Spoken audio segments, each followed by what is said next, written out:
Hey my loves இன்னைக்கு நம்ம பார்க்க போகிற படம் என்னன்னா 2024 வெளியான 35 சின்ன கதகாடு அப்படின்ற ஒரு தெலுங்கு படத்தை பற்றி தாங்க பார்க்க போகிறோம். இந்த படம் ஒரு ஃபீல் குட் மோட்டிவேஷன் படங்க. இந்த படத்தோட ஒன்லைனர் என்னன்னா, நம்ம ஹீரோயின் பிரசாத் அப்படின்ற ஒருத்தரை காதலிச்சு திருமணம் பண்ணிக்கிறாங்க.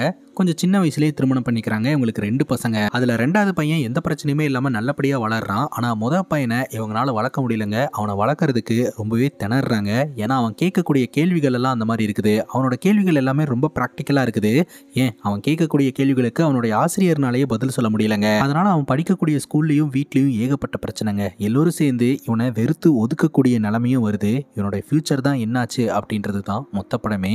அனைத்து பேரண்ட்ஸும் கட்டாயம் பார்க்க வேண்டிய ஒரு படமா இந்த படம் வந்திருக்குதுங்க. இந்த படத்தை மிஸ் பண்ணாம பாருங்க. நீங்க பார்த்துட்டு இருக்கிறது சரண் என்டர்டைன்மெண்ட். நான் தான் சரண். வாங்க வீடியோக்குள்ள போகலாம். படத்தோட ஸ்டார்டிங் சீனில் பிரசாத் மற்றும் சரஸ்வதி அப்படின்ற தம்பதியை காட்டுறாங்கங்க. இவங்க 2 பேர்த்துக்கு திருமணமாய் 2 பசங்க இருக்கிறாங்க. வருண் அப்படின்னு சொல்லிட்டு. அருண் அப்படின்ற பையன் தான் பெரிய பையன், வருண் சின்ன பையன். 2 பேர்த்துக்கு இடையில 1 வயசு ஏஜ் டிஃபரெண்ட் இருக்குதுங்க. இப்போ காலையிலேயே பிரசாத் மற்றும் சரஸ்வதி 2 பேருமே மும்மரமாக ப்ரேயர் பண்ணிட்டு இருக்கிறாங்க. என் பையன் எப்படியாவது பரீட்சையில் பாஸ் பண்ணிடணும் அப்படின்னு சொல்லிட்டு. இப்போ அருணும் ரெடி ஆகிட்டு வந்துட்டு, அம்மா எனக்கு ஆல் தி பெஸ்ட் சொல்லுங்க அப்படின்னு கேட்குறான். கொஸ்டின் பேப்பர் கைக்கு வந்த உடனே ஃபுல்லாக படிச்சுட்டு தெரிஞ்ச கொஸ்டின்ஸுக்கெல்லாம் ஃபர்ஸ்ட் ஆன்சர் பண்ணிடு, அதுக்கப்புறம் கொஞ்சம் கொஞ்சமாக எழுத ஆரம்பி, நிறைய டைம் இருக்கு, டைமை கரெக்டாக பயன்படுத்திக்க, ஆல் தி பெஸ்ட் அப்படின்னு அம்மா சொல்றாங்க. அப்புறம் அருணும் ரெடி ஆகி ஸ்கூலுக்கு கிளம்பி போயிட்டான். அதுக்கப்புறம் தாங்க தெரிய வருது அவனோட ஜாமெட்ரி பாக்ஸை மிஸ் பண்ணிட்டு போயிட்டான் அப்படின்ட்டு. சரஸ்வதி அதை கவனிச்சு ஜாமெட்ரி பாக்ஸ் எடுத்துட்டு போய் தன்னோட கணவர்கிட்ட கொடுத்து சைகிலேயே அவன் மிஸ் பண்ணிட்டு போயிட்டு தான் இன்ஃபார்ம் பண்றாங்க. ஆக்சுவலாக இவங்க 2 பேர்த்துக்குள்ள பிரச்சனை போயிட்டு இருக்கு போல. அதனால தான் 2 பேரும் பேசிக்கிறதே இல்லை.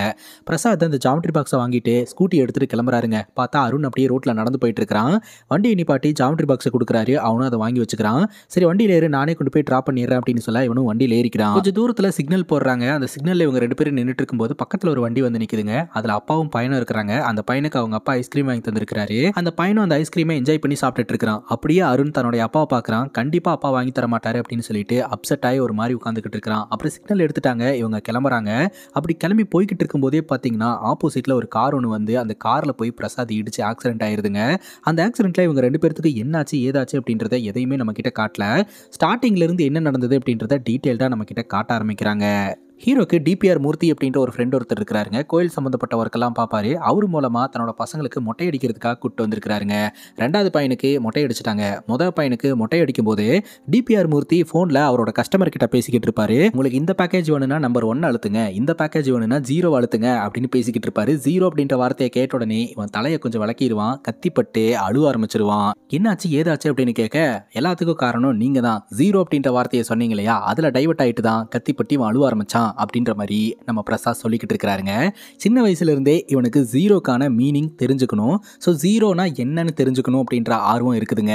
ஸோ பையனுக்கு தலையில ரத்தம் வருது அப்படின்னு தெரிஞ்ச உடனே அந்த இடத்துக்கு ஓடி வந்த சரஸ்வதி பார்த்தீங்கன்னா, நானே என் பையனுக்கு மொட்டை அடிச்சுடுறேன், என் புருஷனுக்கு ஷேவிங் பண்ணி விட்டு பழக்கம் இருக்கு அப்படின்னு சொல்லி மொட்டை அடிக்கிறாங்க.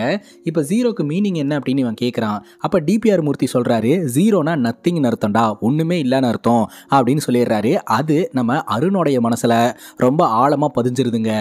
இப்போ இவங்க பையனை புது ஸ்கூலில் ஜாயின் பண்ணி விட்டுறதுக்காக வந்திருக்கிறாங்க. அருண் ரொம்பவே நர்வஸாக இருந்துட்டு இருக்கிறான். அதே சமயம் அங்கே பவன் அப்படின்ற ஒரு பையனும் புதுசாக ஜாயின் பண்ணுறதுக்காக வந்திருக்கிறான்.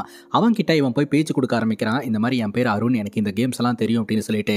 அப்படியா, உனக்கு இந்த கேம்ஸ் எல்லாம் தெரியுமா அப்படின்னு சொல்லிட்டு அவனும் ஆச்சரியப்படுறான். ஆமாண்டா தெரியும், நான் உனக்கு சொல்லித்தரேன் அப்படின்னு சொல்லிட்டு 2 பேரும் அந்த மூமெண்ட்ல இருந்து ஃப்ரெண்ட்ஸ் ஆகிறானுங்க. சரஸ்வதியும் பிரசாதும் இதை பார்த்துட்டு பரவாயில்ல, நம்ம பையனுக்கு ஃப்ரெண்டு கிடைச்சிட்டான், இனிமேல் அவனுக்கு ஸ்கூல் லைஃப்ல பிரச்சனை இருக்காது அப்படின்னு சொல்லிட்டு நிம்மதியாக அந்த இடத்துல இருந்து கிளம்புறாங்க. அப்பவே பிரசாத் சொல்றாரு, 10th ஃபெயில் தானே, நீயும் 10th கிரேடை பாஸ் பண்ணுறதுக்கு ஏதாவது ட்ரை பண்ணலாம்ல அப்படிங்கும்போது, 10th காலையில் எழுந்திரிச்சு பசங்களுக்கு சாப்பாடு செஞ்சு அவங்கள ரெடி பண்ணி ஸ்கூலுக்கு அனுப்பி அதுக்கப்புறம் உங்களை ரெடி பண்ணி வேலைக்கு அனுப்பி அப்பாப்பான்னு ஆயிடுது, இதில் எங்கே 10th படித்து பாஸ் பண்ணுறது அப்படின்ற மாதிரி நம்ம சரஸ்வதி சொல்லிக்கிட்டு இருக்கிறாங்க. இப்போ பசங்க ரெகுலராக ஸ்கூலுக்கு போக ஆரம்பிக்கிறாங்க. எல்லா பசங்களும் சொல்லிக் கொடுக்கறத கற்றுக்குறாங்க. அப்படின்னா இந்த அருண் மட்டும் சொல்லிக் கொடுக்கறதுலேருந்து கேள்வி கேட்குறான். அதாவது 0க்கு வேல்யூவே கிடையாது அப்படின்னா 9வது நம்பருக்கு அப்புறம் 1 பக்கத்தில் சைபர் போடுறோம், அது எப்படி 10 ஆகும், அதுக்கு எப்படி ஒரு வேல்யூ வரும், 1க்கு மட்டும்தானே வேல்யூ இருக்குது, 0க்கு வேல்யூ இல்லைல்ல அப்படின்னு டவுட் கேட்க ஆரம்பிக்கிறான். இந்த டவுட்டை அவன் சின்ன வயசுல இருந்தே பார்த்தீங்கன்னா எந்த ஒரு டீச்சருமே ப்ராப்பராக கிளியர் பண்ணி விட மாட்டேன்றாங்க. தொடர்ந்து இந்த மாதிரியான டவுட்ஸை இவன் கேட்டுக்கிட்டே இருக்கிறான். அடுத்தடுத்த கிளாஸ் போகும்போதும் 0க்கு வேல்யூ இல்லை அப்படின்னா 1 சைபர் சைபர் எப்படி 100 ஆகும், வெறும் 1 தான் ஆகும் அப்படின்ற மாதிரியான கேள்விகளை இவன் முன் வச்சுட்டே இருக்கிறான். ஆனால் யாருமே இவனுக்கு சரியான விளக்கத்தை கொடுக்க மாட்டேன்றாங்க. அதே சமயம் 5 சப்ஜெக்ட் இருக்குன்னா 4 சப்ஜெக்ட்ல 80க்கு மேலே இவன் ஸ்கோர் பண்றான். ஆனால் மேக்ஸ்ல 0 வாங்குறான். நம்பர்ஸை இவனால புரிஞ்சுக்க முடியல. அம்மா கிட்ட கேட்கறான், செஸ் விளையாட்டுல குதிரை ஏன் எல் ஷேப்ல போகுது அப்படின்ட்டு அதுக்கான பதில் சரஸ்வதிக்கும் தெரியல. அப்படியே திரும்பி பிரசாதை பார்த்தா பிரசாதுக்கும் தெரியலங்க. எதையாவது ஒன்று சமாளிக்கணும் அப்படின்ட்டு ஹெச் அப்படின்றதுல 4 எல் இருக்கு இல்லையா, அதனால தான் குதிரை எல் ஷேப்ல போகுது. ஹெச்னா என்ன அர்த்தம்? ஹோஸ் அப்படின்ற மாதிரி எதையாவது ஒன்று சொல்லி சமாளிச்சிடுறாங்க. அப்புறம் வழக்கமா இந்த பையன் ஸ்கூலுக்கு போக ஆரம்பிக்கிறான், படிக்க ஆரம்பிக்கிறான். பிரின்சிபல் கதாபாத்திரத்தை நம்ம பாக்யராஜ் சார் தான் பண்ணியிருக்கிறாரு. எல்லா சப்ஜெக்ட்லையும் நல்ல மார்க் தான் கைஸ் வாங்குறான். ஆனால் மேக்ஸில் மட்டும் 0 வாங்குறான். அதற்கான காரணம் 0க்கான விளக்கம் ப்ராப்பராக இவன்ட்ட வந்து சேராதனால மேக்ஸில் 0 வாங்கிட்டு இருக்கான். பவனும் அருணும் ஸ்கூலில் பெஸ்ட் ஃப்ரெண்ட்ஸாக இருக்கிறாங்க. அருணுக்கு ஒரே ஒரு ஃப்ரெண்டுனா அது பவன் மட்டும்தான். 2 பேரும் ஒன்றா தான் இருப்பாங்க. ஆனால் பவன் மேக்ஸில் நல்ல மார்க் தான் வாங்குவான். அருண் தான் மேக்ஸில் மார்க் வாங்க மாட்டான். அப்படியே நாட்கள் நகர ஆரம்பிக்குது. இவங்க வீட்லையும் பார்த்தீங்கன்னா எல்லோருமே சந்தோஷமாக தான் இருந்துகிட்டு இருக்கிறாங்க. அப்போ தான் பார்த்தீங்கன்னா இவங்க ஸ்கூலில் புதுசாக ஒரு வாத்தியார் ஜாயின் பண்ணுறாருங்க. அவருடைய பேர் சாணக்கியா. சின்ன பசங்களுக்கான டீச்சர்ஸ் எப்படி இருப்பாங்க, அன்பால் அவங்களுடைய ட்ராக்கை ஆன் ட்ராக்குக்கு கொண்டு வருவாங்க கரெக்டாக. ஆனால் இந்த சாணக்கியா டீச்சர் பார்த்தீங்கன்னா அப்படியே ஆப்போசிட்டுங்க. ரொம்ப ரகுடாக தான் ஸ்டூடெண்ட்ஸ் கிட்ட நடந்துப்பார். குறிப்பாக ஒரு மேக்ஸ் வாத்தியாராக வந்து இந்த ஸ்கூலில் ஜாயின் பண்ணுறாரு.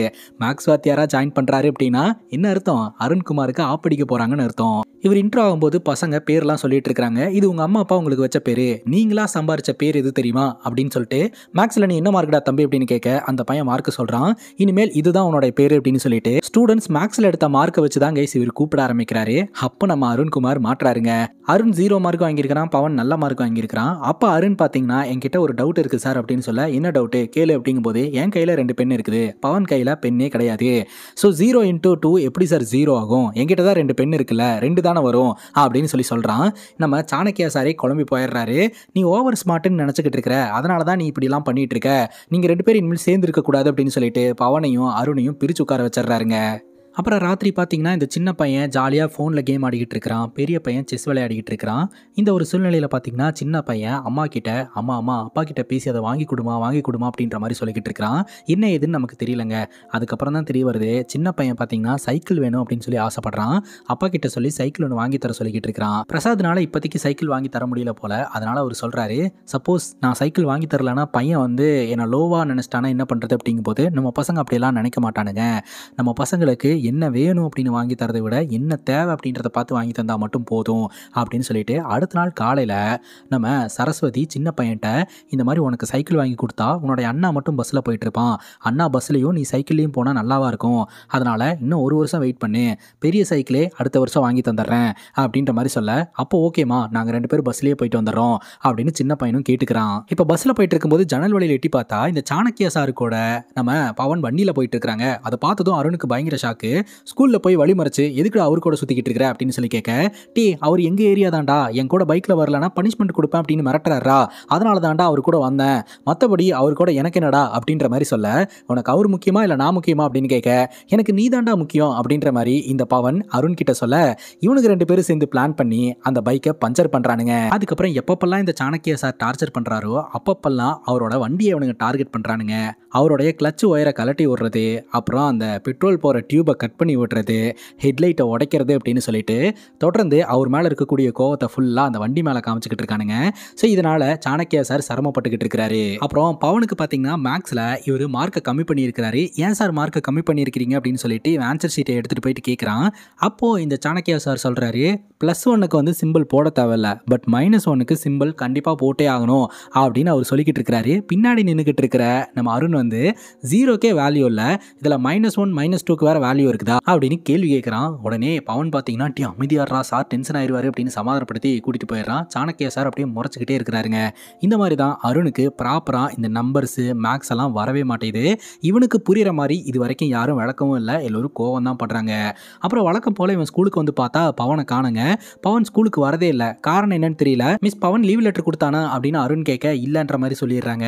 அதுக்கப்புறம் இவன் வீட்டுக்கு வந்து தன்னுடைய அம்மா கிட்ட சொல்லிக்கிட்டு இருக்கான், இந்த மாதிரி பவன் ஸ்கூலுக்கே வரதில்லம்மா, என்னாச்சுன்னு தெரியல, ஃபோன் கொடுங்க நான் அவனுக்கு கால் பண்ணி பார்க்குறேன் அப்படின்ற மாதிரி கால் பண்ணுறதுக்கும் ட்ரை பண்ணிக்கிட்டு இருக்கிறான். பட் பவனுக்கு என்னாச்சு ஏதாச்சுன்னு எந்த ஒரு டீட்டெயிலும் தெரியலங்க. சரஸ்வதி என்ன சொல்கிறாங்கன்னா, நீ ஃபீல் பண்ணாதரா, அவன் திருப்பதி கோயிலுக்கு போயிருப்பான், 2 நாள் அவனே வந்துடுவான் அப்படின்னு சொல்ல, இவனும் சரின்னு கேட்டுக்கிறான். ஆனால் பவன் வரவே கிடையாதுங்க. அதனால் இவன் நேராக அவங்க அப்பா கிட்டேயே போயிட்டு பவன் ஏன் ஸ்கூலுக்கு வரதில்ல அப்படின்னு கேட்குறான். பெட்டர் எஜுகேஷனுக்காக அவனை நாங்கள் வேறு ஸ்கூலுக்கு மாற்றிட்டோம் அப்படின்ற மாதிரி சொல்லிடுறாரு. இவனுக்கு ரொம்ப கஷ்டமாக போயிடுதுங்க. அங்கேயே உட்காந்துக்கிட்டு இருக்கிறான். அந்த ஏரியா தானே சாணக்கியா சார், என்னடா 0 இந்த ஏரியா பக்கம் ஓ பவனை பார்க்கறதுக்காக வந்தியா, அவன் இங்கே இல்லை வேற ஒரு ஸ்கூலில் சேர்த்துட்டேன்னு சொல்லியிருப்பாங்களே அப்படின்னு எகத்தலமாக பேசுகிறாருங்க.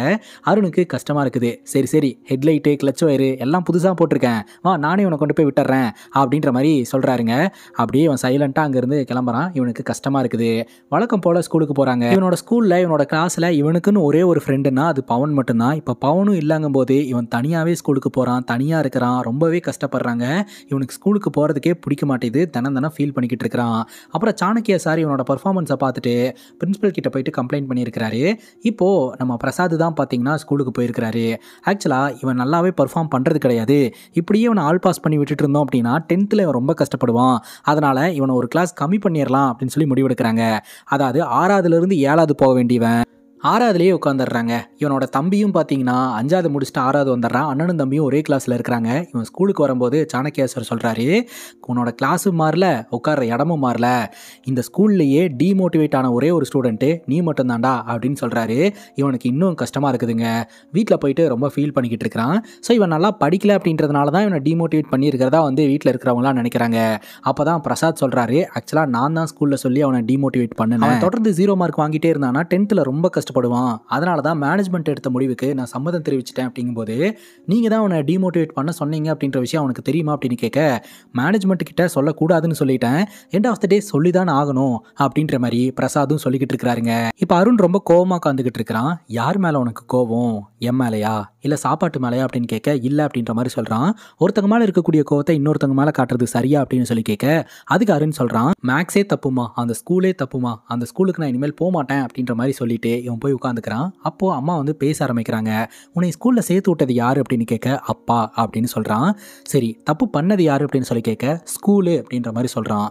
சரி ஸ்கூலில் சேர்த்து விட்டது உன்னுடைய அப்பா, மிஸ்டேக் பண்ணது உன்னுடைய ஸ்கூலு, தண்டனை மட்டும் உன்னுடைய அப்பாக்கா, உன்னை வேறு ஸ்கூலில் சேர்த்து விடணும்னா நிறைய செலவாகும்ல, அப்பாவுக்கு தானே கஷ்டம் அப்படிங்கும்போது, சரிம்மா நான் அந்த ஸ்கூலுக்கே போகிறேன், இது வரைக்கும் என்னுடைய புக்ஸை தான் தம்பி பயன்படுத்திட்டு இருந்தான், அவனுக்கு இந்த வாட்டி புது புக்ஸை வாங்கி கொடுங்க அப்படின்ற மாதிரி இவன் சொல்கிறாங்க. புக்ஸ் வாங்குறதுக்காக கடைக்கு போகிறாங்க. அங்கே பார்த்தீங்கன்னா தம்பி ஓடி ஆடி விளையாடிட்டு இருக்கிறான். அப்போ பின்னாடி இருந்து யாரோ ஒருத்தங்க இங்கு கொட்டின மாதிரி இருக்குது. யாருன்னு பார்த்தா கிரண் அப்படின்ற ஒரு பொண்ணுங்க. அந்த பொண்ணு சாரி கேட்குது. இவன் அப்படியே பார்த்துக்கிட்டு இருக்கிறான். டக்குன்னு தம்பி கூப்பிட்டா அப்படின்னு சொல்லிட்டு அப்படியே கிளம்பிடுறாங்க. இப்போ ஸ்கூல் வாஷ்ரூமில் வச்சு தம்பியோட ஃப்ரெண்ட்ஸ் மீட்டிங்கை போட்டுக்கிட்டு இருக்கானுங்க. உங்கள் அண்ணனை எல்லாம் நம்ம டீமில் சேர்த்துக்க முடியாதுடா, உங்கள் அண்ணன் ஃபெயில் ஆகி நம்ம கிளாஸ்க்கு வந்திருக்கிறான், அது மட்டும் இல்லாமல் வயசு ஜாஸ்தி, அதெல்லாம் முடியாது அப்படின்னு சொல்ல, டோர் ஓப்பன் பண்ணிட்டு வெளியில் வந்த அண்ணன், நான் கேட்டனாடா உங்கள் டீமில் என்ன சேர்த்துக்கங்க அப்படின்னு நான் கேட்டனாடா அப்படின்னு சொல்லி சண்டை போட்டுட்டு அங்கேருந்து கிளம்பிடுறான். அப்போ ஸ்கூலோட செவுத்தில் பவன் அருண் அப்படின்னு எழுதி வச்சிருப்பான் இல்லையா, அதை பார்த்து ரொம்ப ஃபீல் பண்ணுறான். தனக்குன்னு இருந்த ஒரே ஒரு ஃப்ரெண்டை இவன் மிஸ் பண்ணிட்டான் அப்படின்ட்டு. வழக்கம் போல் சாணக்கியா சார் பீரியடில் இவன் டவுட்டு கேட்டு பனிஷ்மெண்ட்டை வாங்கிட்டு நின்றுக்கிட்டு இருக்கிறான். அப்போ பார்த்தீங்கன்னா இந்த ஸ்கூலில் புதுசாக ஒரு பொண்ணு ஜாயின் பண்ணுறதுக்காக வருது. அந்த பொண்ணு வேறு யாரும் கிடையாது, கிரண் தான். இந்த பொண்ணு இந்த ஸ்கூல் பிரின்சிபலோடைய பேத்திங்க. ஆக்சுவலாக அவங்க அம்மாவுக்கு ட்ரான்ஸ்ஃபர் வந்திருக்கு அப்படின்னு சொல்லிட்டு இந்த ஊருக்கு வந்திருக்காங்க. ஏ செக்ஷன் போகிறையா இல்லை சி செக்ஷன் போகிறையான்னு கேட்டதுக்கு, நான் பி செக்ஷன் போகிறேன், அங்கே தான் இந்த அருண் இருக்கிறான் அப்படின்னு சொல்லிட்டு அருணை பார்த்துட்டு உள்ளே வந்துடுறாங்க. சரிம்மா நீ அங்கே போய் உட்காரு அப்படின்னு சொல்ல, இவன் நேராக அருண் பக்கத்தில் போய் உட்காரா. உன்னை யாருமா அங்கே போய் உட்கார சொன்னது, அவன் கூட யாரும் உட்கார மாட்டாங்க அப்படின்னு சொல்ல, நான் லாஸ்ட் பெஞ்ச் ஸ்டூடெண்ட் சார், அங்கே தான் உட்காருவேன் அப்படின்ற மாதிரி சொல்லிட்டு இவ பாட்டுக்கு போய் உட்காந்துறா. அதே சமயம் அருண் எப்படி சாணக்கியா சார் கிட்ட டவுட் கேட்டுக்கிட்டே இருப்பானோ, அதே மாதிரி இந்த கிரணும் சாணக்கியா சார் கிட்ட டவுட் கேட்க ஆரம்பிக்கிறா. இதெல்லாம் பார்க்கும்போது நம்ம வைப்பு கூட இவ மேட்ச் ஆகிற மாதிரி இருக்காளே அப்படின்ற மாதிரி அருணும் பார்த்துக்கிட்டு இருக்கிறான். அப்புறம் எப்போதுமே அருண் தனியாக இருப்பான் இல்லையா, இதை இந்த கிரண் கவனிக்க ஆரம்பிக்கிறா. அருண் கூட ஃப்ரெண்ட்ஷிப் மேக் பண்ணிக்கணும் அப்படின்னு சொல்லி கிரண் நினைக்கிறா. அப்புறம் ஸ்கூல்ல இருந்து ட்ரிப்புக்கு கூட்டு போகிறதுக்காக பிளான் பண்ணுறாங்க. ஆனால் அந்த ட்ரிப்பில் இந்த சாணக்கியா சார் வந்தாருன்னா இந்த அருணுக்கு ரொம்பவே டிஸ்டர்பன்ஸாக இருக்கும் அப்படின்னு சொல்லிட்டு இவன் என்ன பண்ணியிருக்கிறான்னா, நம்ம சாணக்கியா சாரோடைய கிளாஸை கிளம்புற டைமில் எடுத்து ஒழிச்சு வச்சுட்டான். கிளாஸ் இல்லாதனால இவருக்கு கண்ணு தெரிலங்க. அதனால் இவர் தள்ளாடிட்டு இருக்கிறாரு. இவர் நான் வீட்டுக்கு போகிறேன் அப்படின்னு சொல்லிட்டு பைக் எடுத்துகிட்டு கிளம்பிடுறாருங்க. அவருடைய கண்ணாடி இருக்கு இல்லையா, அந்த கண்ணாடியை பஸ்ஸு கீழே வச்சு பஸ்ஸு டயர் ஏறி அது உடஞ்சே போயிடுது. ஸோ இவங்க எல்லோருமே ஹாப்பியாக ட்ரிப்புக்கு போகிறாங்க. ட்ரிப்பில் என்ஜாய் பண்ணிட்டு இருக்காங்க. நம்ம கிரணும் அருணும் ஒன்றா உட்காந்து விளையாடிட்டு இருக்கும்போது மற்ற ஃப்ரெண்ட்ஸ் கேங்கில் பார்த்தீங்கன்னா ஒரு ஆள் தேவைப்படுது அப்படிங்கும்போது கிரணை கூப்பிடுறாங்க. இவனையும் சேர்த்துக்கோங்க அப்படின்னு சொல்ல, இல்லை உன்னை மட்டும் தான் சேர்த்துப்போ அப்படின்ற மாதிரி சொல்கிறாங்க. நம்ம அருண் பார்த்தீங்கன்னா நீ போய் விளையாடிட்டு வா, ஒன்றும் பிரச்சனை இல்லை, நான் வெயிட் பண்ணுறேன் அப்படிங்கும் போது கிரணும் போய் விளையாடி ப்ரைஸை வின் பண்ணிட்டு வரா. அப்போ பார்த்தீங்கன்னா இவங்க 2 பேர்த்துக்குள்ள சண்டை வர மாதிரி இருக்குது. நாளையிலேருந்து நீ என் பக்கத்தில் உட்காருவியா, அவங்க கூட சேர்ந்துட்டல்ல மனசை மாற்றிடுவாங்க அப்படிங்கும்போது, நீ தான் என்னோட ஃபஸ்ட் அண்ட் பெஸ்ட் ஃப்ரெண்டு, நான் எப்படி உன்னை விட்டு கொடுப்பேன் அப்படின்ற மாதிரி மறுபடியும் 2 பேரும் சேர்ந்துக்கிறாங்க. இவங்க ஸ்கூலுக்கு ரிட்டர்ன் வரும்போது தான் விஷயமே தெரிய வருது. நம்ம அருண் பார்த்தீங்கன்னா அந்த கிளாஸ் எடுத்து உடச்சதுனால இந்த சார் இருக்கிறார் இல்லையா பைக் எடுத்துகிட்டு போய் ஓட்டி ஆக்சிடென்ட் ஆகி அவருக்கு கையில் அடிபட்டுருக்குதுங்க.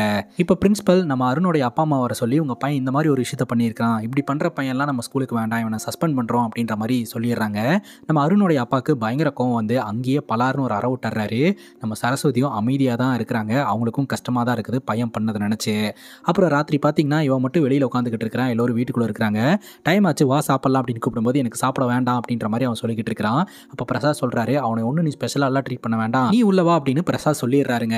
அதுக்கப்புறம் இவன் வெளியவே உட்காந்துக்கிட்டு இருக்கிறான். அப்போ பிரசாத் சொல்கிறாரு, நம்ம அளவுக்கு அதிகமாக அவனுக்கு செல்லம் கொடுத்ததுனால தான் அவன் இந்த மாதிரிலாம் பண்ணிட்டு இருக்கிறான், நம்ம அவனை கண்டுக்காமல் விட்டாலே போதும், அவன் நார்மல் ஆயிடுவான் அப்படின்னு சொல்லிட்டு வீட்டில் இருக்கிறாங்க. கொஞ்ச நேரம் கழிச்சு வெளியில் பார்த்தா அவனை காணுங்க. அவன் எல்லாத்தையுமே நினச்சி பார்த்துருக்கான். தொடர்ந்து எல்லோருமே நம்ம கிட்ட விருப்பத்தான் காமிச்சிக்கிட்டு இருக்கிறாங்க, நம்ம இங்கே இருக்கவே வேண்டாம் போயிடலாம் அப்படின்னு சொல்லிட்டு வீட்டை விட்டு இவன் பாட்டு கிளம்பிட்டாங்க. அதுக்கப்புறம் நம்ம பிரசாதோட மனைவியும் அப்புறம் அருணோட தம்பியும் எல்லாரும் எல்லா இடத்துலையும் தேட ஆரம்பிக்கிறாங்க. அந்த டிபிஆர் மூர்த்தியும் பார்த்தீங்கன்னா ஒரு பக்கம் தேடிக்கிட்டு இருக்கிறாரு. இவன் கோவத்தில் ஒரு ட்ரெயின் ஏறிட்டாங்க. அதுக்கப்புறம் மனசு மாதிரி ட்ரெயினை விட்டு இறங்கலான்னு வரும்போது அந்த ட்ரெயின் கிளம்பிருச்சு. ஸோ இப்போ பையன் எங்கே போனானே தெரியல. இப்போ பிரசாத்துக்கும் சரஸ்வதிக்கும் சண்டை வந்துருச்சு. என்னன்னாலும் பரவாயில்ல, என் பையன் எனக்கு வேணும், உங்களால தான் என் பையன் தொலைஞ்சிட்டான் அப்படின்னு சொல்லிட்டு பிரசாத்தை பிடிச்சி கண்டபடி ரோட்லேயே வச்சு திட்டிடுறாங்க. அப்போ தான் டிபிஆர் மூர்த்திக்கு ஃபோன் கால் வருது. அவங்களுக்கு தெரிஞ்ச ஒரு லாயர் ஒருத்தங்க பையனை கூப்பிட்டு போய் அவங்க வீட்டில் வச்சிருக்காங்கன்னு சொல்லிட்டு. ஆக்சுவலாக அவங்க ட்ரெயினில் ட்ராவல் பண்ணும்போது இந்த பையன் வெளியில் எட்டி பார்த்துட்டு இருந்திருக்கான். நீனடா வெளியில் எட்டி பார்த்துக்கிட்டு இருக்கிறா, உள்ள வாடா, அவங்க அம்மா அப்பா எங்கடா அப்படின்னு சொல்லி கேட்க இவன் அழுதுட்டே கட்டி பிடிச்சிருந்திருக்கான். அதுக்கப்புறம் தான் என்ன ஏதுன்னு விசாரிச்சு அவங்க வீட்டுக்கு கூப்பிட்டு வந்திருக்காங்க. இப்போ இவங்க 2 பேரும் போயிட்டு அவங்களுக்கு தேங்க்ஸ் சொல்லி அருணை கூட்டிட்டு வந்துடுறாங்க. அதுக்கப்புறம் தன்னோட கணவர்கிட்டையும் கோவத்தில் வாய்க்கு வந்தபடியெல்லாம் அவங்கள பேசிட்டேன், மன்னிச்சுக்கோங்க அப்படின்ற மாதிரி 2 பேரும் சமாதானமாயிடுறாங்க. இப்போ அருணுடைய தம்பியும் கிரணும் பார்த்தீங்கன்னா நம்ம போய் பிரின்சிபல் கிட்ட பேசலாம், நம்ம அருணை திரும்ப ஸ்கூலில் ரீஜாயின் பண்ண வைக்கலாம் அப்படின்னு சொல்லிட்டு நேராக பிரின்சிபல் ரூம்குள்ள கிரண் போகிறா. கொஞ்சம் பேசணும் அப்படின்னு சொல்லும்போது நான் முக்கியமான மீட்டிங்கில் இருக்குமா வெளியே போ அப்படிங்கும்போது நான் என்னோட தாத்தா கிட்ட பேசணும் அப்படின்ற மாதிரி சொல்ல, அப்புறம் கூப்பிட்ற போமா அப்படின்னு சொல்ல கொஞ்சம் நேரம் கழிச்சு கூப்பிட்றாரு. என்ன விஷயம் அப்படின்னு சொல்லி கேட்க, ஆக்சுவலாக அன்னைக்கு நடந்த இன்சிடென்ட்டுக்கு காரணம் என்னன்னா இந்த சாணக்கியா சார் ஸ்டூடெண்ட்ஸ் எல்லாத்தையுமே டார்ச்சர் பண்ணுறாரு, அவர் வந்தால் இந்த டூர் நல்லாவே இருக்காதுன்னு சொல்லிட்டு தான் இவன் எல்லாருக்காகவும் இந்த கண்ணாடியை தூக்கி ஒழிச்சு வச்சான். ஆனால் இப்படி நடக்கும்னு அவன் சத்தியமாக எதிர்பார்க்கவே இல்லை, தெரியாமல் நடந்தது, அதுக்காக அவனுக்கு இவ்வளோ பெரிய தண்டனை வேணாம், அவனை திரும்ப ஸ்கூலில் சேர்த்துக்கலாம் அப்படின்ற மாதிரி கிரண் தன்னோட தாத்தாவான பிரின்சிபல் கிட்ட சொல்ல, பிரின்சிபல் என்ன சொல்கிறாருன்னா, சரி நான் கிளாஸ் ரூமில் வந்து கேட்குறேன், மெஜாரிட்டி வந்து அவன் பக்கம் இருந்தது அப்படின்னா அவனை திரும்ப ரீஜாயின் பண்ண வைக்கலாம் அப்படின்னு சொல்கிறாருங்க. அப்புறம் பிரசாத் தன்னுடைய மகனுக்கு ஒரு சைக்கிள் ஒன்று வாங்கிட்டு வந்து கொடுக்குறாருங்க. இந்த சைக்கிளை 2 பேரும் ஓட்டிக்கணும் என்ன அப்படின்ற மாதிரி சொல்ல 2 பசங்களும் ஹாப்பியாக இருக்கானுங்க. அப்போ தான் பிரசாத் சரஸ்வதி கிட்ட ஒரு விஷயத்த சொல்கிறாரு, நம்ம பையனுக்கு இந்த ஸ்கூல்லாம் செட் ஆகாது, வேதசாலை அப்படின்னு கோயில் சம்மந்தப்பட்ட படிப்பு ஒன்று இருக்குது, அங்கே போய் தங்க வச்சு இவனை படிக்க வச்சிடலாம், அதுதான் இவனுக்கு கரெக்டாக இருக்கும், நாளைக்கு அவனை அமுச்சு வச்சிடலாம் அப்படின்னு சொல்லும்போது அங்கே அனுப்புறதுக்கு நம்ம சரஸ்வதிக்கு விருப்பம் கிடையாதுங்க. ஆனால் அதை வந்து டைரெக்டாக தன்னோட கணவன் கிட்ட சொல்ல முடியாமல் தவிச்சுக்கிட்டு இருக்கிறாங்க. அடுத்த நாள் காலையில் தன்னோட கணவன் எந்திரிக்கிறதுக்கு முன்னாடியே பசங்க 2 பேர்த்தையுமே ரெடி பண்ணி ஸ்கூலுக்கு அமுச்சு வச்சிடுறாங்க. பிரசாத் எந்திரிச்சு பசங்க எங்கே அப்படின்னு சொல்லி கேட்க, நான் ஸ்கூலுக்கு அமுச்சிட்டேன் அப்படின்ற மாதிரி நம்ம சரஸ்வதி சொல்லிடுறாங்க. நான் தான் வேதசாலைக்கு அனுப்பலான்னு சொன்னேன்ல, என் பேச்சை மீறி நீ அங்கே அமுச்சிருக்கிறியா அப்படின்னு சொல்லி கேட்க, இல்லை ஒரு வாய்ப்பு கொடுப்போம், அவன் சரியாயிருவான், எல்லா பிரச்சனையும் சால்வ் ஆயிரும் அப்படின்னு சொல்ல, நம்ம பையனுக்கு என்ன வேணும் வேண்டாம் அப்படின்றது எனக்கு தெரியாதா, பையனுக்கு நல்லதுக்காக தான் நான் இதை பண்ணினேன் அப்படின்ற மாதிரி சொல்ல, ப்ளீஸ் எனக்காக ஒரு வாய்ப்பு அப்படிங்கும் போது எனக்கு தெரிஞ்ச வரைக்கும் இவன் திரும்பவும் இதே மாதிரி தான் பண்ணிக்கிட்டு இருப்பான், சரி நீ சொல்கிற மாதிரி சரியாகிற வரைக்கும் நம்ம 2 பேரும் பேசிக்கவே வேண்டாம், இதுதான் நான் உனக்கு தர பனிஷ்மெண்ட்டு அப்படின்ற மாதிரி சொல்லிட்டு இவங்க 2 பேரும் பேசிக்கிறது இல்லை. படத்தோட ஸ்டார்டிங் சீனில் நம்ம சரஸ்வதியும் பிரசாதும் பேசிக்காமல் இருந்தாங்க இல்லையா, அதுக்கு ரீசன் இதுதான் கைஸ். அப்போ இவங்க 2 பேரும் எப்படி கல்யாணம் பண்ணிக்கிட்டாங்க அப்படின்ற விஷயத்த சரஸ்வதி நினச்சி பார்ப்பாங்க. ஆக்சுவலாக நம்ம பிரசாதுக்கு கவர்மெண்ட் ஜாப் கிடச்சிருக்குங்க, கவர்மெண்ட் டிரைவராக ஜாப் கிடச்சிருக்கும். ஆனால் சரஸ்வதி 10th ஃபெயில் ஆகிருப்பாங்க. வீட்டில் சொல்கிறாங்க இந்த மாதிரி 10th நான் ஃபெயில் ஆகிட்டேன், என்னைய போய் நீங்கள் எப்படி கல்யாணம் பண்ணிப்பேன்னு சொல்கிறாங்க, உண்மையிலேயே அப்படித்தானா அப்படின்னு சொல்லி கேட்க, அட நான் பிறந்ததே உனக்காக தான், உன்னை எப்படி நான் வேண்டான்னு சொல்லுவேன் அப்படின்னு சொல்லி இவங்க 2 பேரும் கல்யாணம் பண்ணிக்கிட்டாங்க. அப்படி ரொம்ப அன்பாகவும் அண்டர்ஸ்டாண்டிங்காகவும் இருந்தவங்க பையன் விஷயத்தில் 2 பேரும் பேசாமல் போகிறாங்க. இப்போ அருணோட தம்பியும் கிரணும் ஸ்கூலில் இருக்கக்கூடிய ஸ்டூடெண்ட்ஸ் கிட்டலாம் வந்து பேசுகிறாங்க. இந்த மாதிரி பிரின்சிபல் வந்து அருணை திரும்ப ரீஜாயின் பண்ண வைக்கலான்னு முடிவு எடுத்திருக்கிறாரு, அதுக்கு மெஜாரிட்டியை செக் பண்ணி தான் எடுக்க முடியும்னு சொல்லியிருக்கிறாரு, அதனால் அருணுக்கு சப்போர்ட் பண்ணி திரும்ப அவனை ஸ்கூலில் ஜாயின் பண்ண வைக்கலாம் அப்படிங்கும்போது நாங்கள் ஏன் ஜாயின் பண்ண வைக்கணும், அவன் வந்து நல்லா படிக்காத ஸ்டூடெண்ட்டு, அவன் கூட சேர்ந்தோம்னா நம்மளும் நல்லா படிக்காத ஸ்டூடெண்ட்டாக தான் மாறுவோம் அப்படிங்கும்போது அப்படியெல்லாம் ஒன்றும் கிடையாது, நான் தினமும் எங்கள் அண்ணன் கூட தான் படுத்து தூங்குறேன், நான் நல்லா படிக்கிறது இல்லையா, அந்த மாதிரி தான், அதெல்லாம் ஒன்றும் இல்லை அப்படின்னு சொல்ல, சரி அவன் யாராவதுக்கு ஹாய் சொல்லியிருக்கிறானா, யாராவது கூட பேசியிருக்கிறானா, எப்படி அவனுக்கு சப்போர்ட் பண்ண முடியும் அப்படின்னு எல்லா ஸ்டூடெண்ட்ஸும் கேட்குறாங்க. அப்போ கிரண் திருப்பி கேட்குறா, நீங்கள் என்னைக்காவது ஒரு நாள் அவனுக்கு ஹாய் சொல்லியிருக்கீங்களா, நீங்கள் சிரித்து பேசியிருக்கீங்களா, நீங்கள் பேசினா தானே அவனும் பேசுவான், எது எப்படியோ நம்ம சப்போர்ட் பண்ணலாம் அப்படிங்கும்போது அதெல்லாம் முடியாது அப்படின்னு சொல்லிட்டு சில பேர் சொல்லிக்கிட்டு இருக்கிறாங்க. ஃபைனலி பிரின்ஸிபலு அதுக்கப்புறம் சாணக்கிய சார்லாம் இந்த இடத்துக்கு வந்துட்டாரு. ஸோ இந்த மாதிரி அருணை ஸ்கூலில் ஜாயின் பண்ண வைக்கலான்னு முடிவு எடுத்துருக்கிறோம். அவனை ஜாயின் பண்ண வைக்கலான்னு நினைக்கிறவங்களாம் இந்த பக்கம் வந்து நில்லுங்க, வேண்டான்னு நினைக்கிறவங்களாம் இந்த பக்கம் வந்து நில்லுங்க அப்படிங்கும்போது வேண்டான்னு சொல்கிறவங்களோட எண்ணிக்கை தான் அதிகமாகிற மாதிரி இருக்குது. நம்ம அருண் அப்படியே கண்ணை முடிக்கிறான். கொஞ்ச நேரத்தில் அந்த கவுண்டிங்லாம் முடியுது. கண்ணை திறந்து பார்த்தா இவனுக்கு பயங்கர ஷாக்குங்க. ஏன்னா இவனோட சப்போர்ட்டர்ஸ் தான் அங்கே அதிகமாக இருக்கிறாங்க, வேண்டான்னு சொல்கிறவங்க ஒரு 4 பேர் தான் இருக்கிறாங்க. ஸோ இவனை திரும்ப ஸ்கூலில் ரீஜாயின் பண்ண வச்சிடலாம் அப்படின்னு முடிவு எடுத்துடுறாங்க. இவனும் ரொம்ப சந்தோஷமாக வீட்டுக்கு கிளம்பி வரான். அருண் ஒரு முறை வீட்டை விட்டு வெளியில் போகும்போது ட்ரெயினில் இருந்து ஒரு லாயர் காப்பாற்றினாங்க இல்லையா, அந்த லாயரை மீட் பண்ணுறதுக்காக சரஸ்வதி வந்திருக்கிறாங்க. இவங்க என்ன கேட்குறாங்கன்னா, என் பையன் மேக்ஸில் ரொம்ப வீக்காக இருக்கான், என் பையனுக்கு உங்களால் பாடம் சொல்லி தர முடியுமா அப்படின்னு கேட்க, அதுக்கு அந்த லாயர் ஒரு கதை சொல்கிறாங்க. ஒரு பையன் ஒரு ஸ்கூலில் படிச்சுட்டு இருந்தானா, அந்த ஸ்கூலில் இருக்கிறவங்க அவன் கையில் லெட்டரை கொடுத்து உன்னோட அம்மாட்ட கொண்டு போய் கொடு அப்படின்னு சொன்னாங்களாம். இவன் வீட்டுக்கு வந்த உடனே அந்த லெட்டரில் என்னமா இருக்குது அப்படின்னு சொல்லி ரொம்ப ஆர்வத்தோடு கேட்டானா.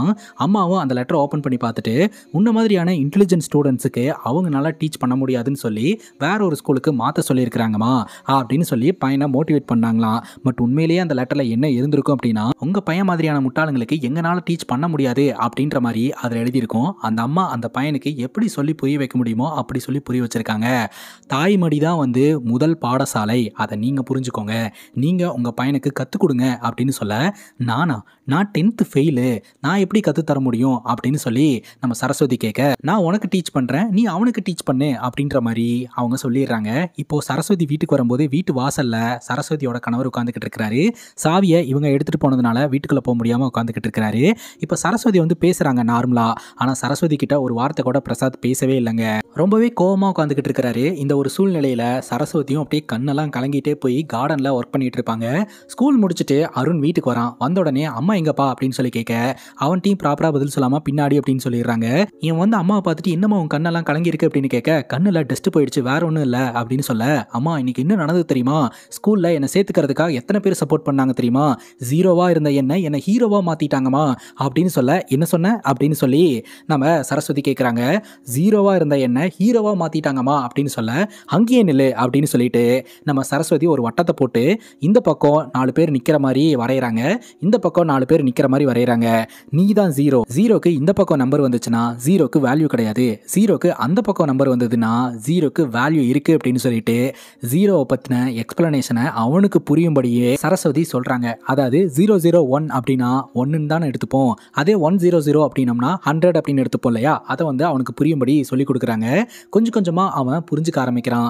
அப்புறம் ஸ்கூலில் போயிட்டு இவனை இனிமேல் நாங்கள் ஸ்கூலுக்கு அனுப்புறதா இல்லைங்க, நான் வீட்லேயே வச்சு படிக்க வைக்கிறேன் அப்படின்ற மாதிரி பிரின்சிபல் கிட்ட பர்மிஷன் வாங்கி நம்ம அருணை வீட்டுக்கே கூப்பிட்டு வந்துடுறாங்க சரஸ்வதி. இப்போ சரஸ்வதி ரெகுலராக இந்த லாயர் கிட்ட கிளாஸ் அட்டன் பண்ணுறதுக்காக போகிறாங்க. லாயர் பார்த்தீங்கன்னா இந்த டஃப்பான சம்ஸ் எல்லாம் சொல்கிறாங்க. நம்ம சரஸ்வதிக்கு ஒன்றுமே புரியல. ஃபஸ்ட்டு சரஸ்வதி தெளிவாக புரிஞ்சுக்கிறாங்க. அதுக்கப்புறம் தான் பையனுக்கு வீட்டுக்கு வந்து டீச் பண்ணவும் ஆரம்பிக்கிறாங்க. இவனும் கொஞ்சம் கொஞ்சமாக அந்த மேக்ஸை புரிஞ்சுக்க ஆரம்பிக்கிறான். அருணை பொறுத்த வரைக்கும் மற்ற சப்ஜெக்டை பற்றி கவலையே இல்லை. மற்ற சப்ஜெக்ட் எல்லாமே அவனுக்கு ஈஸியாக அண்டர்ஸ்டாண்ட் ஆயிடுது. எல்லாமே 60, 70, 80 சொல்லிட்டு கொஞ்சம் அதிக மார்க் தான் வாங்கிட்டு இருக்கிறான். ஆனால் மேக்ஸ் மட்டும் பார்த்தீங்கன்னா 1 மார்க் கூட வாங்க மாட்டேன்றான், 0 தான். ஏன்னா அவனுக்கு நம்பர் புரிய மாட்டேது. இப்போ கொஞ்சம் கொஞ்சமாக நம்ம சரஸ்வதி அவங்க முயற்சினால் டீச் பண்ண ஆரம்பிக்கிறாங்க. மேக்ஸை பொறுத்த வரைக்கும் இவனுக்கு ப்ராக்டிக்கலாக எல்லாத்தையுமே சொல்லிக் கொடுக்க ஆரம்பிக்கிறாங்க. அதாவது கோயிலுக்கு கூப்பிட்டு போகிறாங்க, அந்த கோயிலில் இருக்கக்கூடிய ஸ்டெப்பை வச்சு மேக்ஸ் சொல்லிக் கொடுக்க ஆரம்பிக்கிறாங்க. அங்கேயே அடிஷன், சப்ராக்ஷன் எல்லாத்தையுமே வந்து சொல்லிக் கொடுக்க ஆரம்பிக்கிறாங்க. இவன் கொஞ்சம் கொஞ்சமாக அப்படியே கற்றுக்க ஆரம்பிக்கிறான். இவன் கொஞ்சம் க்ரோ ஆகிறான் அப்படின்ற விஷயம் வந்து பிரசாத்துக்கு புரிய வருது. அதே சமயம் தன்னோட மனைவி கஷ்டப்படுறா அப்படின்ற விஷயமும் பிரசாத்துக்கு புரியுது. அதனால் ஒரு ஹேண்ட்பேக் ஒன்று வாங்கிட்டு போயிட்டு நேராக அந்த லாயர்கிட்ட கொடுத்து தன்னுடைய பொண்டாட்டிக்கிட்ட நீங்கள் கிஃப்ட் கொடுத்ததா சொல்லி கொடுத்துருங்க அப்படின்ற மாதிரி சொல்லிட்டு வந்துடுறாருங்க. அப்படியே நாட்கள் நகர ஆரம்பிக்குது. சரஸ்வதி மகனை உட்கார வச்சு டீச் பண்ண ஆரம்பிக்கிறாங்க. அப்போ 2வது பையன், அம்மா எனக்கு இந்த டவுட் இருக்குது, இதை கொஞ்சம் கிளியர் பண்ண அப்படிங்கும்போது சரஸ்வதி அதையும் கிளியர் பண்ணுறாங்க. ஸோ இதுவே பெரிய growth தானே. 10th ஃபெயில் ஆனவங்க, சுத்தமாக எனக்கு படிப்பே வராதுன்னு நினைக்கிறவங்க, தான் மகனுடைய பாட புத்தகங்களை பார்த்து அந்த பையனுக்கு ஒரு சொல்யூஷன் கொடுக்குற லெவலுக்கு சரஸ்வதியும் வளர்ந்துடுறாங்க. ஏமா நீ சூப்பராக பாடம் எடுக்கிறியே, நீ ஏமா படிக்கல அப்படின்னு சொல்லி கேட்க, உன்னுடைய அப்பாக்காக நான் விட்டு கொடுத்துட்டேன் அப்படின்ற மாதிரி சொல்கிறாங்க. இதை நம்ம அருணோடைய அப்பா அங்கே நின்று கேட்டுட்டு தாங்க இருப்பார். அதுக்கப்புறம் இவன் மறுபடியும் ஸ்கூலுக்கு போக ஆரம்பிக்கிறான். சாணக்கிய சார் வந்து போர்டில் கணக்கு எடுத்துக்கிட்டு இருக்கும்போது இவன் கரெக்டாக ஆன்சர்ஸ் எல்லாம் பண்ண ஆரம்பிக்கிறான். சாணக்கியா சார் வந்து மிஸ்டேக் பண்ணும்போது இவன் கரெக்டாக அதை கரெக்ட் பண்ணுறான். இப்போ சாணக்கியா சார் வீட்டுக்கே வந்து நீங்கள் உங்கள் பையனுக்கு எப்படி கிளாஸ் எடுக்கிறீங்க, மேக்ஸ் எல்லாம் மக்கப் பண்ணி அவனை ஒப்பிக்க வச்சுக்கிட்டு இருக்கிறீங்களா அப்படின்னு சொல்லி கேட்க பட்டுன்னு நம்ம சரஸ்வதிக்கு கோவம் வந்துடுதுங்க. டே இங்கே வாடா, இந்த தியரத்தை எக்ஸ்பிளைன் பண்ணு அப்படின்னு சொல்ல இவன் ப்ராக்டிக்கலாக எப்படி கற்றுட்டானோ அதை எக்ஸ்பிளைன் பண்ணியும் காட்டுறான். சாணக்கியா சார் பார்த்தீங்கன்னா பார்ப்போம் எக்ஸாம் வருதுல அப்படின்னு சொல்லிட்டு அங்கேருந்து கிளம்பிடுறாரு. கொஸ்டின் பேப்பரை கொஞ்சம் டஃப்பாக தான் கைஸ் ப்ரிப்பேர் பண்ணுறாரு. விடிஞ்ச எக்ஸாமு அப்போ தான் கைஸ் ஒரு ட்விஸ்ட்டு. ஆக்சுவலாக சரஸ்வதி என்ன நினச்சிட்டாங்கன்னா இந்த எக்ஸாமுக்கு இந்த சாப்டர் மட்டும்தான் வரும் அப்படின்ட்டு. ஆனால் அவன் எழுத போகிறது ஆனுவல் எக்ஸாமு. ஸோ இவன் அந்த ஸ்கூலில் இந்த கிளாஸில் ஜாயின் பண்ணதுலேருந்து என்னென்னலாம் கற்றுக்கிட்டானோ எல்லாத்தையுமே கொஸ்டினாக கேட்க போகிறாங்க. இப்போது பழைய சாப்டர்லாம் இவனுக்கு ஒன்றுமே தெரியாது இல்லையா. கரெக்டாக 8 மணி நேரம் இருக்குது. 1 மணி நேரத்துக்கு ஒரு சாப்டர், முக்கியமான கொஸ்டின்ஸ் எல்லாம் பார்க்கலாம்டா அப்படின்னு சொல்லிட்டு ராத்திரியெல்லாம் தூங்காமல் சரஸ்வதி நம்ம அருணுக்கு கிளாஸ் எடுக்க ஆரம்பிக்கிறாங்க. காலையில் பார்த்தீங்கன்னா பையன் ப்ரிப்பேர் ஆகிட்டு இருக்கிறான். நம்ம சரஸ்வதியும் சரி பிரசாதும் சரி ஒருத்தர் பேசிக்கலானாலும் பையன் பாஸ் ஆகணும் அப்படின்னு தனித்தனியாக வேண்டிட்டு இருக்கிறாங்க. இதை தான் படத்தோட ஸ்டார்டிங் சீனில் பார்த்துருப்போம். ரெண்டாவது பையன் முன்னாடியே கிளம்பிட்டான். இவன் வீட்டிலேருந்து ரெடியாகி கிளம்புறதுக்கு லேட் ஆயிடுச்சு. ஜாமெட்ரி பாக்ஸை மிஸ் பண்ணிட்டாங்க. அப்போ தான் நம்ம சரஸ்வதி சைக்கிளையே வந்து அந்த ஜாமெட்ரி பாக்ஸை காட்டுவாங்க. இவரும் எடுத்துகிட்டு கிளம்புவார். 2 பேரும் வண்டியில் போய் ஆக்சிடென்ட் ஆகும். பிரசாதுக்கு ஒன்றும் ஆகாது. இவனுக்கு தான் கையில் காலெல்லாம் அடிபட்டிருக்கு. ஹாஸ்பிட்டலுக்கு போகலாம் அப்படின்ட்டு ஒரு காரை பிடிச்சி ஹாஸ்பிட்டலுக்கு போயிட்டு இருக்காங்க. பட்டுன்னு இவன் கண் முழிச்சு அப்பா எனக்கு எக்ஸாம் இருக்குது, நான் எக்ஸாமுக்கு போய் ஆகணும் அப்படிங்கும்போது அதெல்லாம் ஒன்றும் தேவையில்ல, ஹாஸ்பிட்டலுக்கு போகலாம் அப்படின்னு சொல்லி பிரசாத் சொல்கிறாரு. அப்போ வண்டி சிக்னலில் நிற்குங்க. டக்குன்னு டோர் ஓப்பன் பண்ணிட்டு இவன் பாட்டுக்கு ரோடு கிராஸ் பண்ணி நேராக ஸ்கூலை நோக்கி ஓட ஆரம்பிச்சிடறான். ஸ்கூலுக்குள்ளேயே நுழைஞ்சிடறான். பின்னாடியே பிரசாத் துரத்திட்டு வந்துட்டு இருக்கிறாருங்க. ஸ்கூலில் எக்ஸாம் ஸ்டார்ட் ஆயிடுச்சு. ஸோ அந்த எக்ஸாமுக்கு பார்த்தீங்கன்னா எக்ஸாம் செக்ஷன் மாஸ்டராக வந்து இந்த சாணக்கியா சார் தான் வருவார். லேட்டாக வந்திருக்கிற ஒன்று அலோவ் பண்ண மாட்டேன் அப்படின்னு பிரச்சனை பண்ணிட்டு இருக்கிறாரு. மொத்த கிளாஸும் பார்த்தீங்கன்னா இந்த சைத்தன்யா சாரை ரவுண்டு கட்டி அவனை எக்ஸாம் எழுத விடுங்க, ஏன் தடுக்கிறீங்க அப்படின்னு சொல்லி கேள்வி கேட்டு அவனுக்கு கொஸ்டின் பேப்பரையும் ஆன்சர் சீட்டையும் கொடுத்து அவன் பாஸ் ஆகிறானோ ஃபெயில் ஆகிறானோ எக்ஸாமை எழுத விடுங்க அப்படின்னு சொல்லி எழுத விட்டுறாங்க. அவனும் எழுதி முடிச்சு ஆன்சர் சீட்டை கொடுத்துட்டு கிளம்பி வந்துடுறான். கொஞ்ச நாள் ஆகுது. வீட்டில் பார்த்தீங்கன்னா ஸ்வீட்லாம் ரெடி பண்ணிட்டு இருக்கிறாங்க. இன்னைக்கு ரிசல்ட் வரப்போகுது அப்படின்னு சொல்லிட்டு ப்ரோக்ரஸ் கார்டு வருது. அந்த கார்டை பார்த்துட்டு பிரசாத் அப்படியே சைலண்டாக வீட்டுக்குள்ள நுழையிறாரு. அருணுக்கு தெரிஞ்சு போச்சு நம்ம ஃபெயில் ஆகிட்டோம் அப்படின்ட்டு. தன்னோட அம்மா கிட்ட போயிட்டு அம்மா சாரிம்மா அப்படின்ற மாதிரி சொல்ல, சரிரா விட்றா நெக்ஸ்ட் டைம் பார்த்துக்கலாம், ஒன்றும் பிரச்சனை இல்லை அப்படின்னு அம்மா சொல்லிட்டு இருக்கிறாங்க. அப்போ பிரசாத் உள்ள வந்து இந்த மாதிரி இங்கிலீஷில் எவ்வளோ மார்க்கு, தெலுங்குல எவ்வளோ மார்க்கு, சயின்ஸில் எவ்வளோ மார்க்கு அப்படின்னு லைனாக சொல்லிட்டு மேக்ஸ் அப்படின்னு வரும்போது அப்படியே எல்லோருமே சைலண்ட் ஆகுறாங்க. போச்சு அவ்வளோதான் அப்படின்னு நினைக்கும்போது 35 அப்படின்னு சொல்கிறாரு. பையனுக்கு ஒரே கொண்டாட்டம், பயங்கரமாக என்ஜாய் பண்ணிக்கிட்டு இருக்கிறான். ஸோ பாஸ் பண்ணிட்டான். பாஸ் பண்ணதே அவனுக்கு பெரிய விஷயம். மற்ற சப்ஜெக்ட்லலாம் 60, 70, 80 சொல்லிட்டு கொஞ்சம் அதிகமாக தான் வாங்கியிருக்கான். மேக்ஸில் 35 வாங்கியிருக்கான். 35 வாங்கினதே இவனுக்கு பெரிய விஷயம் அப்படின்னு சொல்லிட்டு பயங்கரமாக கொண்டாடிக்கிட்டு இருக்கிறான். அப்போ கரெக்டாக சாணக்கியா சார் வீட்டுக்கு வராரு. பரவாயில்ல, உண்மையிலேயே உங்கள் பையன் நல்ல மார்க் தான் வாங்கியிருக்கிறான். ஸ்வீட்டு வீட்டில் இருக்கிறவங்களுக்கு மட்டும்தானா, எனக்கு இல்லையா அப்படின்னு கேட்க, உங்களுக்கு இருக்குது அப்படின்ற மாதிரி சொல்லி ஸ்வீட்டெல்லாம் கொடுத்து செலிப்ரேட் பண்ணிட்டு இருக்கிறாங்க.